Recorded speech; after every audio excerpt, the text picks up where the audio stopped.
सईदा आयशा रज़ी अल्लाह तआला अन्हा फरमाती हैं कि रसूलुल्लाह सल्लल्लाहु अलैहि वसल्लम ने इरशाद फरमाया, जो शख्स मुहर्रम के पहले 10 दिन रोज़े रखेगा तो वो फिरदौस आला का मालिक होगा। जिस रात मुहर्रम का चांद नज़र आए तो जो शख्स 2 रकत नमाज पढ़े और हर रकत में सूरत फातिहा के बाद सूरत इखलास 11 मरतबा पढ़े, इसको अल्लाह ताला बहुत ज़्यादा सवाब देता है। एक और रवायत है कि जो कोई 10वें मुहर्रम को 4 रकत नफल इस तरह पढ़े कि हर रकत में सूरत फातिहा के बाद 14 मरतबा सूरत इखलास पढ़े तो अल्लाह ताला इसके 50 साल के पिछले और 50 साल के अगले गुनाह माफ़ फरमा देगा और इसके लिए नूर के मिंबर बना देगा। रसूलुल्लाह सल्लल्लाहु अलैहि वसल्लम ने इरशाद फरमाया, जो शख्स अशूरा के दिन यतीम के सर पर हाथ फेरेगा तो अल्लाह ताला इसके लिए यतीम के सर के हर बाल के बदले एक एक दर्जा बुलंद फरमाएगा।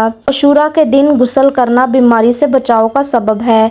रसूलुल्लाह सल्लल्लाहु अलैहि वसल्लम ने इरशाद फरमाया, जो शख्स अशूरा के दिन गुस्ल करेगा तो सवाए मौत के कि किसी लाइलाज मर्ज में मुब्तला हर नेक काम बड़े अजर व सवाब का मौजिब है। जो शख्स 10वें मुहर्रम का रोज़ा रखे तो अल्लाह ताला इसे 10,000 फरिश्तों की इबादत और 10,000 शुहदा का सवाब अता फरमाता है। अशूरा के दिन किसी बीमार की इयादत करना बाइसे अजर का काम है। रसूलुल्लाह सल्लल्लाहु अलैहि वसल्लम ने फरमाया, जिसने 10वें मुहर्रम को पानी का एक घूंट किसी को पिलाया, गोया इसने तमाम प्यासे इंसानों को पानी पिलाया। अशूरा के दिन अपने अहलो याल के लिए वसी पैमाने पर खर्च करने से पूरा साल रिज़्क में इजाफा होता है। रसूलुल्लाह सल्लल्लाहु अलैहि वसल्लम ने फरमाया कि जो शख्स अशूरा के दिन अपने अहलो याल पर खर्च करेगा तो अल्लाह ताला इस पर सारासार वसात फरमाएगा।